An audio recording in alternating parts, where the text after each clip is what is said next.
Доналд Тръмп се кандидатира да стане следващият президент на САЩ, който, по думите му, ще победи корумпираният естаблишмент и заличи дълбоката държава. С подновената си кандидатура той обещава да пресуши блатото във Вашингтон и да сложи край на войната между Русия и Украйна за няколко часа. В моята администрация ние се борим с лобиистите, специалните интереси и корумпираната политика във Вашингтон. Отиваме във Вашингтон и ще пресушим блатото. Отиваме във Вашингтон и ще пресушим блатото.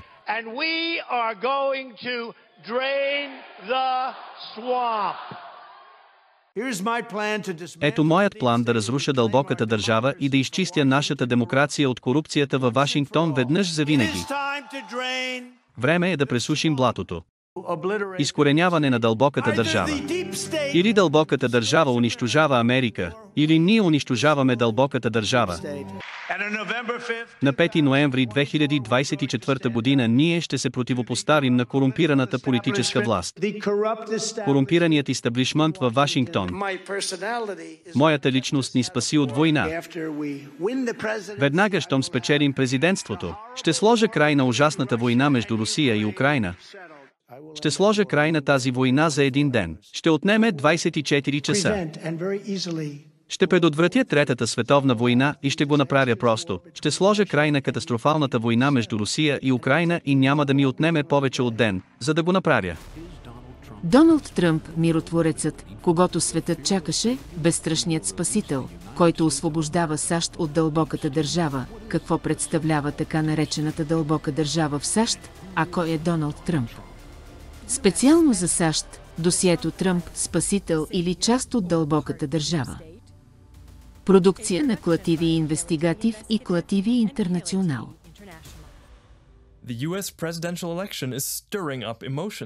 Президентските избори в САЩ нажежават емоциите. Изборите ще се проведат на 5 ноември 2024 година. Двубоят е републиканци срещу демократи, Доналд Тръмп срещу Камала Харис. Не само този двубой, но преди всичко лицето Доналд Тръмп разделя населението далеч отвъд националните граници. Някои го отхвърлят яростно. Останалите го виждат като дългоочаквания спасител, докато Камала Харис обещава да защити свободата на американския народ. Доналд Тръмп се представя като спасител на нацията. Милиони хора по света сега възлагат своята надежда и доверие в него. Оправдано ли е това доверие? За да изясним това, от решаващо значение е да разпознаем какво точно е дълбоката държава.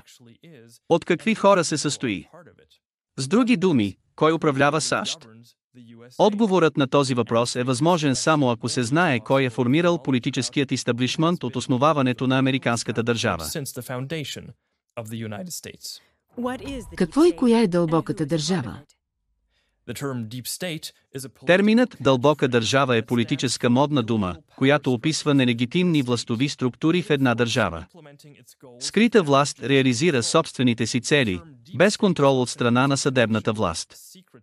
Във връзка с термина «дълбока държава» често се говори за тайни общества, невидими ръководители или правителство в сянка, което действа тайно от заден план, без знанието на населението и следователно без контрол. Ли изобщо такова правителство в сянка в САЩ? Има ли дълбока държава в САЩ? Първо, бащите основатели на САЩ. Както известният немски историк доктор Майкъл Хеземан разкри в работата си от 2024 година, войната на масоните срещу трона и олтара, тайните общества са основали Съединените американски щати. Основаването на американската държава е предшествано от Американската революция. Централните фигури в това въстание са масоните Самуел Адамс и Джон Хенкок, както и Пол Ривър, велик майстор на Великата ложа на Масачузетс. На 4 юли 1776 година делегати от 13-те колонии най-накрая приемат Декларацията за независимост на Съединените щати и по този начин основават САЩ. Великият масонски майстор Бенджамин Франклин е бил член на комитета, написал Декларацията за независимост на новосъздадените Съединени американски щати. Комитетът възлага на масона Томас Джеферсън да изготви първия проект. От 56 подписали Декларацията за независимост, 53 са доказани като масони. Когато Конституцията на Съединените щати най-накрая е приета през 1787 година, от 39 подписали, 19 са масони. Първият президент на САЩ, Джордж Вашингтон, също е масон. Той дори е бил майстор на стола на Александрийската ложа по време на своя мандат. При встъпването си в длъжност, той полага клетва върху масонската Библия на Сейнт Джонс Лодж в Ню Йорк. Второ. Символно градоустройство. През 1791 година на емасона Пиер Чарлз Лефон е възложено да планира новата федерална столица Вашингтон. Неговият градоустройствен план е пропит с масонски символизъм и е щателно прилаган през следващите няколко десетилетия. Квадратната мярка, компасът, всевиждащото око и пентаграмата, петлъчева звезда, с върха сочещ надолу, както е често срещано в сатанизма, видимо за опитно око. Едва ли може да има по-ясна дефиниция, чий дух управлява във Вашингтон за всички времена и поколения от тази карта на града. И кой съставлява дълбоката държава, която всъщност управлява САЩ зад президентската фасада? На 18 септември 1793 година по масонски ритуал е положен краягълният камък на Капитолия във Вашингтон. Седалището на Конгреса на САЩ Джордж Вашингтон е носил своята зидарска престилка. Бъдещият американски президент и масон Томас Джеферсън описва Капитолия като първия храм, посветен на суверенитета на народа. През 1848 година в непосредствена близост до Белия дом започва изграждането на паметника на Вашингтон. Основният камък на този монументален обелиск е дарение от масонска ложа. Обелискът е важен символ в масонството. The Washington Monument Lodge се намира в подножието на паметника на Вашингтон. На доларовата банкнота също е ясно посочено кой представлява дълбоката държава в САЩ. На гърба на банкнотата от $1 има окото на провидението над непълна тухлена пирамида. Всъщност така нареченото око на провидението все още е централен символ в масонските ложи днес. Между другото, през 1935 година пирамидата е добавена към банкнотата от $1 при президента Франклин Ди Рузвелт. Рузвелт е бил много активен член на масоните и приел множество масонски делегации в Белия дом по време на президентските си години. Римската цифра на най-ниското стъпало на незавършената пирамида на банкнотата от $1 означава годината 1776. Това не почита годината на Декларацията за независимост на САЩ, а по-скоро основаването на ордена на масонските илюминати от Адам Вайсхаупт в Ингулщат в година 1776. Символът на тайното общество е селвата на Минерва. Интересното е, че на лицевата страна на $1 банкнота малка бяла сова наднича иззад цифрата 1 в десния ъгъл. Никъде масонските тайни общества не се разпространяват толкова бързо, колкото в САЩ. През първия четвърт век, след смъртта на Джордж Вашингтон, броят на членовете нараства от 25 000 на 80 000. Това са били 10% от възрастните бели мъже по това време. 100 години по-късно, през 1930 година, в Съединените щати има 16 ложи. През това време е завършен масонският национален мемориал на Джордж Вашингтон във Вирджиния.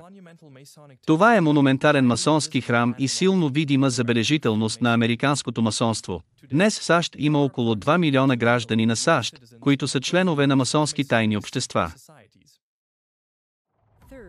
Трето. Президентство на САЩ. Списание за политика е академично списание, публикувано от Мюнхенския университет за политика. През 1943 година то публикува откъси от брошура, озаглавена «Северноамериканското масонство», предназначена само за масоните. Това ясно показва, че от назначаването на първия президент на САЩ Джордж Вашингтон през 1789 година до 1933 година почти всеки президент на САЩ е бил член на тайно общество. В допълнение към Джордж Вашингтон, те включват Томас Джеферсън, Андрю Джаксън, Ейбрахам Линкълн, Теодор Рузвелт, Уилям Хауърд Тафт и Удроу Уилсън. По същия начин техните политически администрации бяха препълнени с масони. От 31 американски президенти през това време само двама не са били масони, но те са се радвали на подкрепата на тайните общества. Както Клативи разкрива в нашумелия документален филм «Убийството на Джон Ф. Кенеди», хората зад заговора разкрити. Всички следващи президенти на САЩ до 2017 година са били масони, с изключение само на трима, като Джон Ф. Кенеди. Сред тях са Франклин Ди Рузвелт, Ричард Никсън, Джералд Форд, Джордж Буш старши, Бил Клинтън, Джордж Буш и Барак Обама. Четвърто. Има ли правителство в сянка зад президента на САЩ? През 1921 година масонските тайни общества създадоха стратегически контролен център, Съветът за външни отношения, CFR за краткост. Обявен пред външния свят като мозъчен тръст, оттам нататък той е предназначен да действа като правителство в сянка в САЩ. Обществото е основано в Ню Йорк от масона с висока степен Едуард Е. Манделхаус в сътрудничество с масоните Пол Върбург и Ото Херман Кан.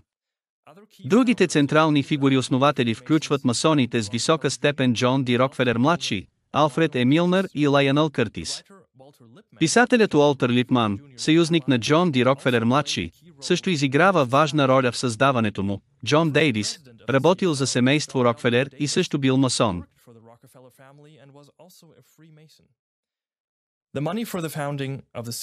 Парите за основаването на CFR идват от високите масонски финанси, от масоните Джей Пи Морган, Джон Ди Рокфелер, Бърнард Барух, Пол Върбург и Джейкъб Шиф. Когато CFR се премества в къщата на Харолд Прат в Ню Йорк през 1945 година, днешната нейна централа, Рокфелер дарява парите за поддръжка.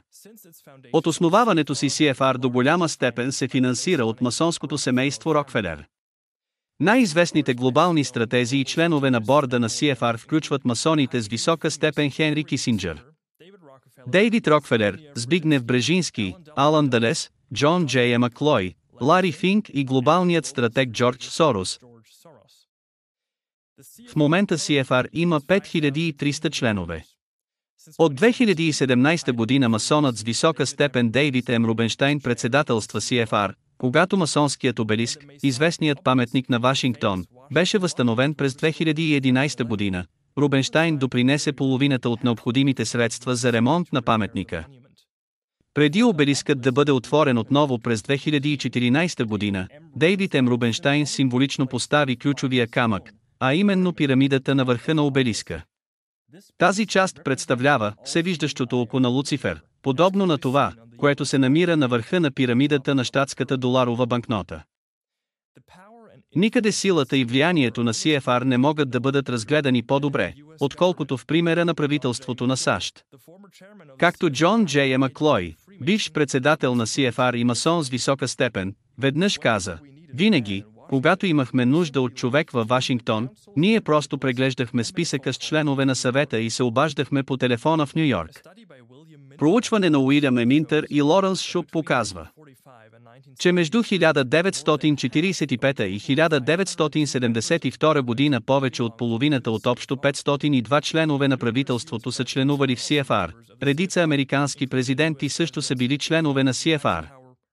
Сред тях са президентите на САЩ Дуайт Ди Айзенхауер, Ричард Никсън, Джералд Форд, Джимми Картер, Бил Клинтън и Джордж Буш. От основаването на CFR през 1921 година всички американски президенти са били под негово влияние. За CFR няма значение дали те принадлежат към демократите или към републиканците. В допълнение, CFR е действал като съветник на много американски президенти от основаването си. Ето само няколко примера за това как стратезите на CFR влияят на президентите на САЩ. Стратегът на CFR Хенри Кисинджър с Джимми Картер, Джордж Уокър Буш и Барак Обама, стратегът на CFR Дейвид Рокфелер с Джордж Уокър Буш и Роналд Рейган.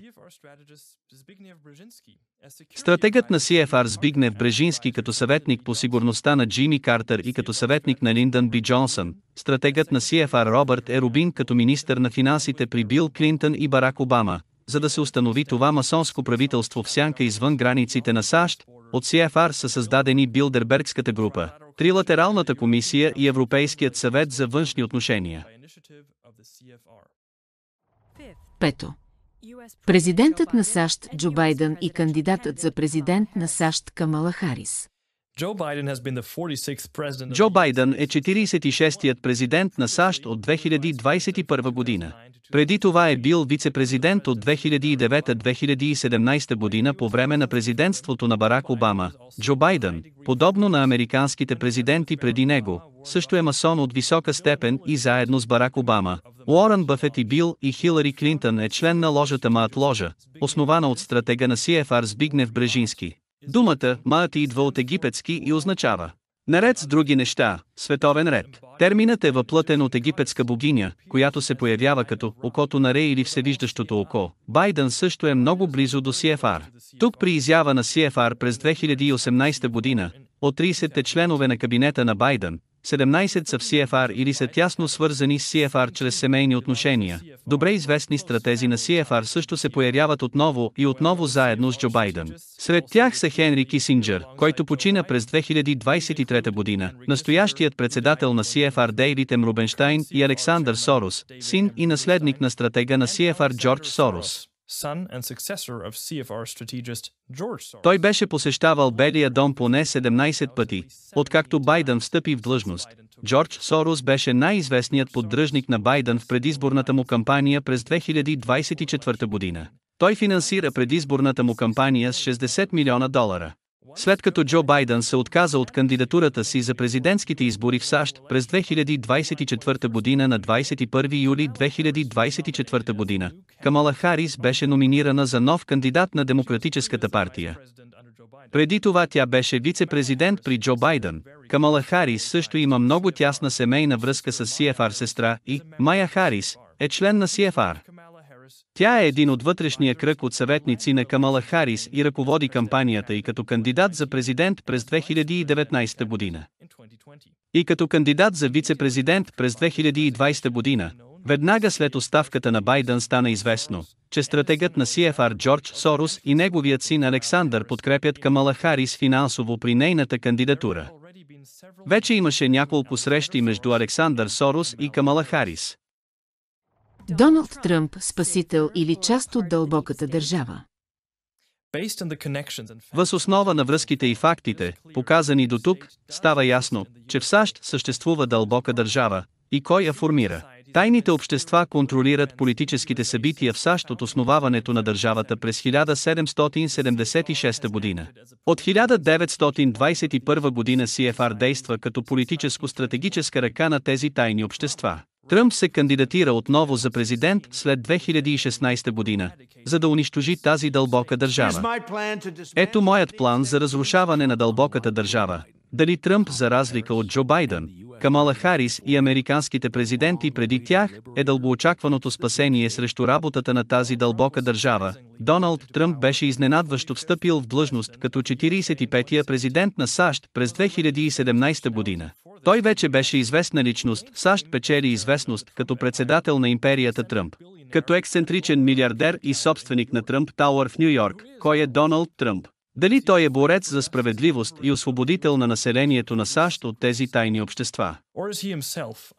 Или самият той е под влияние и във връзка с мозъците на дълбоката държава? Първо, връзката на Тръмп с високопоставения масон и стратега на CFR Хенри Кисинджър. Кисинджър се срещна с Тръмп на 10 май 2017 година. Друга среща между Кисинджър и Тръмп се проведе в Белия дом през октомври 2017 година. На тази среща Тръмп обясни, че е приятел с Кисинджър от дълго време. Хенри Кисинджър беше мой приятел. Харесвах го, уважавах го. Ние сме приятели от много време. Много преди да се появя в света на политиката. Познаваме се много добре. В допълнение към Кисинджър, други стратези на CFR се появяват до Тръмп. Тук насреща се масона от висока степен и действащ председател на CFR, Дейвид М. Рубенщайн в частния му дом във Флорида. Или със стратега на CFR и масон от висока степен Лари Финк. Тръмп също брои члена на CFR и шефа на Берекстоун Стивън Шварцман сред основните си дарители. Той е член на тайното общество Череп и кости. Докато Тръмп поддържа интензивен контакт с масонството на високо ниво. Той, както много президенти на САЩ преди, се представя публично като благочестив християнин. Християнските лидери в САЩ, както и милиони евангелски християни, са решаваща група от гласоподаватели, следователно са зад Тръмп и възлагат своите надежди на него. Тръмп получава йезуитско образование в университета Фордъм в Ню-Йорк. Неговите деца Ерик, Иванка и Тифани са учили в ръководения от йезуитите университет във Вашингтон, окръг Колумбия. Запис в Международната масонска енциклопедия показва, че създаването на масонските тайни общества и степени през 17 век е до голяма степен повлияно от йезуитите. Доналд Тръмп посещава Емарбъл Колегейт Чърч от дете. Той посещава неделните служби в продължение на 50 години. Норман Винсент Пиъл беше пастор в тази църква до смъртта си през 1993 година. Това, което много хора не знаят, Пиъл е бил масон 33-та степен. Кратно е хвалил Пиъл и го е цитирал като формиращо влияние върху живота му. През 1977 година Тръмп се жени за първата си съпруга Ивана на церемония, ръководена от Пиъл. Ето снимка на двойката Тръмп от 1988 година на партито за 90-я рожден ден на Норман Винсент Пиъл. Второ. Зетят на Тръмп и шеф-съветник Джаред Кушнер. Джаред Кушнер е американски собственик на недвижими имоти и зет на Доналд Тръмп от 2009 година. През 2009 година се жени за Иванка Тръмп. Кушнер е смятан за главен съветник и сива еминенция на американския президент Тръмп. Хенри Кисинджър нарече Кушнер най-важният довереник на Тръмп. Джаред Кушнер е част от Билдербергската група, основана от висшите масони Хенри Кисинджър и Дейвид Рокфелер. Той беше участник в срещата на Билдерберг през 2019 година. Тръмп също има допълнителна подкрепа от ръководството на Билдербергската група. Инвеститорът и масон с висока степен Питър Тил е част от управителния комитет на Билдерберг Груп. През 2016 година Тил финансира кампанията на Тръмп с повече от $1 милион. След победата на Тръмп той беше част от преходния екип, който подготви неговото президентство. От тогава той работи като съветник на Тръмп. Тил също подкрепи финансово кандидата на Тръмп за вице-президент, Джеймс Дейвид J.D. Венс. Венс нарича Тил свой ментор. Американският разследващ журналист Уитни Уеб говори за близките връзки на Венс с основателя на PayPal, Питър Тил в скорошно интервю. Дейвид Венс дължи както политическата си кариера, така и ранната си кариера в рисков капитал на Питър Тил. Например, Питър Тил се срещна за първи път с Джей Ди Венс, когато Джей Ди Венс беше в юридическия факултет. След това той му предложи първата си работа в рисковия капитал в компания, основана от Тил, наречена Емитрил Капитал, и впоследствие той основа собствена фирма за рисков капитал. Нерия Капитал със силната подкрепа на Питър Тил. Освен това, когато Венс реши да се кандидатира за длъжност или за Сената, той беше силно финансиран от Питър Тил. Питър Тил дари $15 милиона за кампанията му, което според мен беше и все още е най-голямото единично дарение, правено някога на кандидат за Сената, освен PayPal. Ясната индикация за връзка на разузнаването с Питър Тил е под формата на Палантир, която той основа през 2003 година. Те директно дават възможност за шпиониране без основание на всички американци и използват това, за да ви профилират в името на националната сигурност. Също така е жалко, както знаем, че влиянието на Питър Тил върху първата кампания на Тръмп доведе до сключването на множество договори на Палантир с американската армия и още повече с американските разузнавателни служби. Според Ню Йорк Таймс. Трето. Доналд Тръмп и Хилари Клинтън конкуренти или не? През 2016 година те бяха най-големите конкуренти. Хилари Клинтън се кандидатира за демократите, Тръмп за републиканците. Те водеха мръсна предизборна кампания публично. Вече не можем да понасяме Хилари Клинтън. Стига ни Клинтън. Нямаме нужда от тиктакаща бомба с закъснител в овалния кабинет. По-внимателно вглеждане обаче показва, че Доналд Тръмп е близък приятел с двамата висши масони Бил и Хилари Клинтън от дълго време. Особено показателна е статия в австрийския всекидневник «Куриер», публикувана по време на предизборната кампания през 2016 година. «Куриер» озаглавява: «Челси и Иванка са добри приятелки». докато родителите им се нападат помежду си. Всъщност, Челси Клинтън и Иванка Тръмп са имали близко приятелство от много години, което не на последно място се дължи на техните родители. Ние бяхме приятелки много преди тези избори, казва Челси Клинтън, и ще бъдем приятелки дълго след тези избори. Родителите и кратко също имат дългогодишно приятелство. Президентът Бил Клинтън беше много добър приятел с Доналд Тръмп от години. На сватбената церемония на Доналд и Мелания Тръмп през 2005 година Хилари Клинтън седеше на първия ред. Тръмп дари на фондация Клинтън и кампанията на Хилари Клинтън за Сената. Сега стана известно, че Доналд Тръмп е провел поверителен разговор с Бил Клинтън през май 2015 година. Непосредствено преди кандидатурата му за президент. Докато съпругата му Хилари обяви собствената си кандидатура само месец по-рано.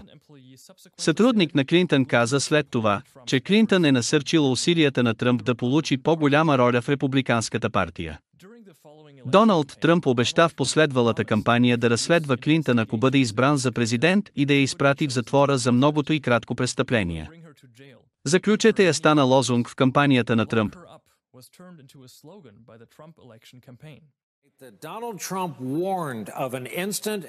Доналд Тръмп предупреди в началото на своя мандат за незабавно и текущо разследване. Хилари вероятно ще бъде разследвана в продължение на много години, което вероятно ще завърши с наказателно производство. Хилари Клинтън ще бъде разследвана дълго време. За многобройните и престъпления срещу нашата страна, нашия народ и нашата демокрация. След изборите това се оказа лъжа. Тръмп спря всички разследвания срещу Клинтън. Новоизбраният президент на САЩ Доналд Тръмп не иска да продължава никакви разследвания срещу кандидата на демократите Хилари Клинтън, която претърпя поражение на изборите. Тръмп не иска да разследва допълнително използването от Клинтън на частен сървър за нейните имейли по време на времето и кратко като държавен секретар, нито съмнителните практики на фондация Клинтън. Дали съперничеството между Тръмп и Клинтън беше просто инсценирано, подобно на това президентската кампания между Джордж Буш и Джон Кери през 2004 година. Буш спечели дуела между републиканци и демократи, въпреки това беше разкрито, че двамата предполагаеми съперници са членове на едно и също тайно общество. Кери е приет в тайното общество Череп и кости, в Йейл през 1966 година, Буш 2 години по-късно. Четвърто. Доналд Тръмп с Бил и Хилари Клинтън в мрежата на Джефри Епщайн. Има още нещо, което свързва Доналд Тръмп с Бил и Хилари Клинтън, тясната им връзка с Джефри Епщайн. Американският финансист и извършител на сексуални престъпления Джефри Епщайн ръководеше група за сексуален трафик, включваща непълнолетни за период от около 20 години. Жертвите съобщават за сексуален трафик и сексуални посегателства, извършени още през 1996 година. Общо жертвите са поне 100. Но със сигурност броят на неотчетените случаи е в пъти повече. Случаят Епщайн нашумя по целия свят. Джефри Епщайн беше затворен през 2019 година и малко по-късно открит мъртъв в килията си. Епщайн беше член на CFR. Сред приятелите му бяха Доналд Тръмп и Бил Клинтън, Тръмп с бъдещата си съпруга Мелания, Джефри Епщайн и Гислейн Максуел. Тръмп със сексуалния престъпник Епщайн на парти в Палм Бич, Флорида. В интервю за Ню Йорк магазин през 2002 година Тръмп каза: "Познавам Джеф от 15 години. Страхотен човек.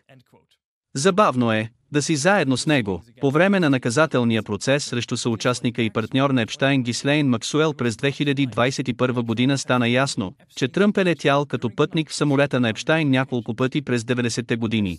Епщайн използва самолета, наред с други неща, за да превози непълнолетни жени и изключителни гости до частния си остров. Затова в медиите машината е наричана още Лолита Експрес.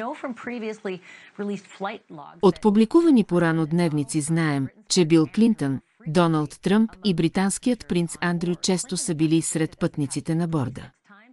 Клинтън всъщност е посочен като пътник 26 пъти, Доналд Тръмп е посочен като пътник поне 7 пъти. На 16 април 2019 година Мария Фармър, една от жертвите на Епщайн, подаде клетвена декларация в Федералния съд в Ню-Йорк. В него тя твърди, че тя и сестра Яни са били сексуално малтретирани от Епщайн и Максуел на различни места. Мария Фармър съобщи в по-късно интервю, че е видяла Доналд Тръмп, както и Бил и Хилари Клинтън, в и извън къщата на Епщайн. Назовах всички, назовах Доналд Тръмп. Назовах всички, които смятах за съзаклятници. Доналд Тръмп, абсолютно семейство Клинтън.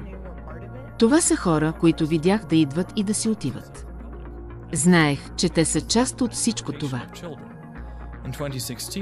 В публичното пространство обаче Тръмп се представя като спасител срещу сексуалния трафик на деца. Когато Тръмп встъпи в длъжност през 2016 година, той обеща да използва цялата сила на своята администрация, за да сложи край на трафика на хора. През април 2018 година Тръмп високопоставено подписа закон срещу сексуалния трафик и експлоатацията на деца. Моята администрация упражнява безпрецедентен натиск върху трафикантите на хора у дома и в чужбина и ние продължаваме да спасяваме невинни жертви на всяка крачка. Искам да стане ясно днес, че моята администрация ще се съсредоточи върху прекратяването на абсолютно ужасяващата практика на трафик на хора. Ние предизвикваме чужди режими, които насърчават това ужасно зло на трафика на сексуални услуги. Колко надежден е някой, който очевидно е част от него, когато става въпрос за борба с трафика на хора за сексуална употреба. На въпрос дали Тръмп иска да отвори досиетата на Джефри Епщайн. Той каза следното в интервю за Fox News през юни 2024 година. Ако бяхте президент, можете да отговорите на тези въпроси с да или не. Бихте ли отворили досиетата от 9 септември? Да. Бихте ли отворили досиетата до Жнеф Кенеди? Да. Бихте ли пуснали досиетата на Епщайн? Да. Бих. Мисля, че бих. Мисля, че това по-малко ще е случая. Пето. Илон Мъск предлага на Доналд Тръмп огромна платформа. В момента Илон Мъск е най-големият поддръжник на Тръмп. Шефът на Тесла е смятан за най-богатия човек в света със състояние, оценявано на $243 милиарда. Мъск официално обяви подкрепата си за президентската кандидатура на Тръмп през юли 2024 година. Напълно подкрепям президент Тръмп, написа технологичният милиардер на платформата X, която пое през 2022 година. Впоследствие множество медии съобщиха, че той подкрепя Тръмп. До момента би искал да подкрепи президентските избори с $45 милиона на месец.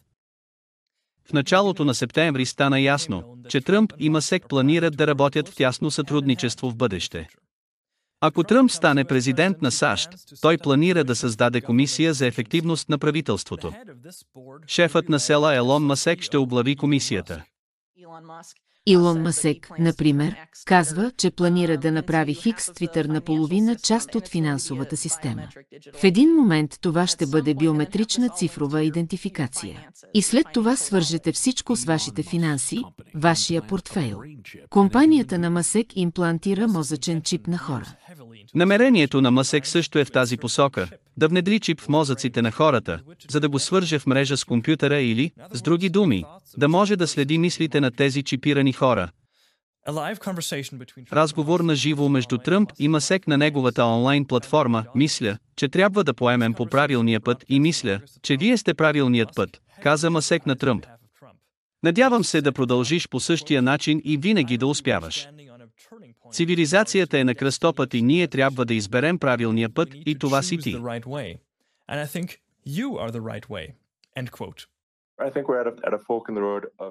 Надявам се да продължиш по същия начин и винаги да успяваш. Цивилизацията е на кръстопът и ние трябва да изберем правилния път и това си ти. Много ти благодаря, Илон, голяма чест. По време на този разговор на живо с Тръмп, много слушатели забелязаха специалната снимка на Илон Мъск, която той използва като негова профилна снимка в платформата Хикс. Показва Мъск в костюм на Бафомет. Мъск публикува няколко снимки от него на Хикс. Отпред е изобразен Бафомет. Това е изображение на дяволски козел, който е почитан в сатанинските кръгове като Луцифер. Обърнатият кръст, по-известен като кръста на сатаната, безпогрешно е отпечатан на гърба на Мъск. Мъск изглежда намира този костюм за толкова важен, че го използва като своя официална профилна снимка на Хикс. Тази сатанинска профилна снимка явно не е избрана случайно. Губернаторът на Тексас Грег Абът пусна снимка след среща с Масек. Можете ясно да видите как Масек и Абът показват знака на Луцифер с ръцете си. Този знак с ръка, наричан още дяволски рога, символизира Луцифер царува или цялата сила и мощ на Луцифер. Все пак проверяващите на факти обясниха сатанинския жест на ръката на Масек, като казаха, че представлява тексаски дългорог добитък. Същата аргументация беше използвана, за да заглуши предупредителните гласове от длъжностни лица. Когато американските президенти Джордж Буш и Барак Обама многократно показаха това пред камерата, сега обаче стана известно, че Буш и Обама са част от луциферианското масонство с висока степен. Освен Илон Масек, Барак Обама и Джордж Буш, основателят и първосвещеник на църквата на сатаната Антон Лавей също показа този сатанински знак на многобройни изяви. Принц Хари имаше официална среща и с съпругата на Тръмп, Мелания. Или френският държавен глава Емануел Макрон по време на държавното посещение на Доналд Тръмп. 6. Тръмп, обявеният миротворец. На световната сцена Тръмп се представя като международен миротворец. Едно от основните му предизборни обещания е да сложи край на войната между Русия и Украйна за няколко часа. Аз ще предотвратя Третата световна война и ще го направя съвсем просто. Ще сложа край на катастрофалната война между Русия и Украйна и това няма да ми отнеме повече от един ден. Как изглежда реалността? Швейцарският историк доктор Даниеле Гансер. През август 2018 година Тръмп одобри оръжейния бюджет на империята за следващата година. И това е 716 милиарда долара. Това дава на Пентагона бюджет от 2 милиарда на ден. Военният рекорд по време на мандата на Тръмп като 45-ти президент на САЩ е следният. Само през първите 2 години от неговото президентство САЩ са хвърлили 79 000 бомби и ракети. Това е повече за 2 години, отколкото през целия 8-годишен мандат на Джордж Буш. Според данни, публикувани от Бюрото за разследваща журналистика, е имало повече от 12 000 удара с дронове през 4 години на управление на Тръмп. Това е 7 пъти повече, отколкото през 8-те години на управление на Обама. Тръмп действаше по същия начин, както предишните американски президенти и както ръководителите на дълбоката държава са правили в САЩ от векове. На въпрос как би искал да сложи край на войната между Русия и Украйна, Тръмп даде следния ясен отговор в интервю за CNN: бих искал Европа да даде повече пари, защото те са там с 20 милиарда, а ние сме с 170 милиарда. Те трябва да реагират и да осигурят баланс. С други думи, това би означавало, че милиарди допълнителни пари ще потекат към отбранителните компании. Допълнителното превъоръжаване най-вероятно ще доведе до допълнителна ескалация на руско-украинската война. Критиката на Тръмп към НАТО по време на първия му мандат имаше за цел да доведе до допълнителни милиарди долари в финансиране за отбранителната индустрия. Заявената цел на Тръмп беше да убеди страните членки на НАТО да увеличат значително своите разходи за отбрана до 4% от брутния вътрешен продукт. Президентът на САЩ Доналд Тръмп призовава членовете на НАТО да удвоят целите си за разходи за отбрана. Според прес-секретаря на Белия дом Сара Сандърс, Тръмп е предложил на срещата на върха на НАТО в сряда страните да увеличат целите си за разходи за отбрана от 2% от техния брутен вътрешен продукт на 4%. Също така трябва да гарантираме, че членовете на НАТО изпълняват своите финансови задължения и плащат. Тръмп трябва да обясни това. Ключови хора и най-важните съветници на Тръмп са част от луциферианското масонство с висока степен или неговата стратегическа институция ИФР. Близкото му приятелство с Хенри Кисинджър и връзките му с Илон Масек, Питър Тил, Джефри Епщайн и Бил и Хилари Клинтън повдигат големи въпроси. След внимателно изследване много от обещанията и съобщенията на Тръмп се оказват масонски фигури на речта. Това означава, че на практика се прилага точно обратното на това, което се обяснява на обществото. Докато Тръмп официално твърди, че предприема ефективни действия срещу секса и трафика с деца, самият той е част от мрежата на Епщайн. По същия начин Тръмп се представя като международен миротворец, особено по време на периода с COVID стана очевидно, че Тръмп също изпълнява дневния ред на дълбоката държава. В допълнение към строгите ограничителни мерки, Тръмп също насърчаваше вакцинацията срещу COVID-19 сирнг. Въпреки това, докато множество важни експертни гласове от имунолози, лекари и свободните медии предупредиха за опасностите от тази ваксина, Тръмп каза следното в интервю за Fox News. Ваксината работи невероятно добре, 95% защита или дори повече. Той наистина изглежда отлично. Той наистина ще спаси страната ни и, честно казано, ще спаси света. На въпрос дали Тръмп препоръчва ИРНК ваксината на населението на САЩ, той я рекламира, да. Препоръчвам го. И също така бих го препоръчал на всички хора, които не искат да се вакцинират. Но това е страхотна ваксина и ваксина, която работи. Мозъците на дълбоката държава не се интересуват дали президентите и кандидатите за президент на САЩ са демократи или републиканци. Те дори са много доволни, ако партиите и техните поддръжници се бият публично, а те самите не попадат в публичното пространство. За това, британският разследващ журналист и автор Дейвид Айк го изрази добре на конференцията ECETA 2024 година. Така че това, което виждаме от гледна точка на политиката, ляво и дясно е театър. Това е развлекателен театър, нали?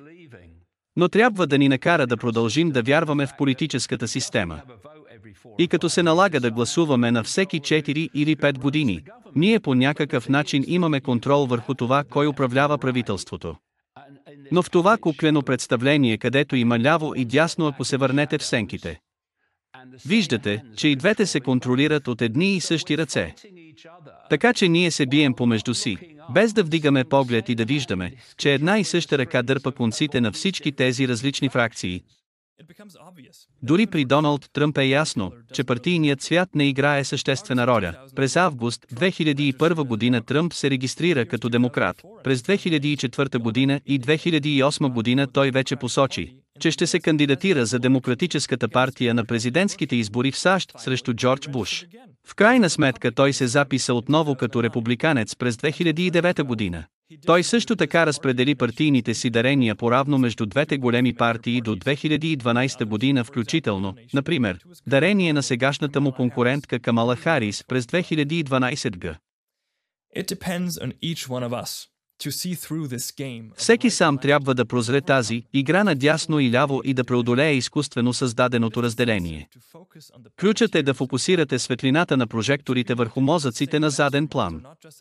Трябва да се отбележи, че едни и същи ръководители не само работят в САЩ, но и действат на заден план в почти всяка страна по света. Гледайте множество разкриващи програми на Клатири, съвместната отговорност и съвместното разпространение определено са най-голямото налично решение в момента. Когато става въпрос за освобождаване на САЩ и всяка нация по света от работата на тази дълбока държава. От една страна, от голямо значение е да не възлагате надежди на отделни предполагаеми спасители и особено не, ако те са свързани с дълбоките държавни ръководители. От друга страна, ежедневието е да се участва в мрежа за правосъдие, която възниква сред населението, за да станете част от международната мрежа Латири, и за да можете да поддържате връзка с нас във времена на нарастваща интернет цензура, моля. Свържете се с нашата мрежа Клатири независимо от интернет, като използвате връзката www.clatiri/Fernetsung.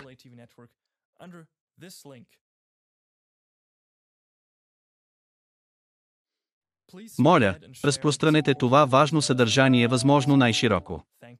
Благодаря ви!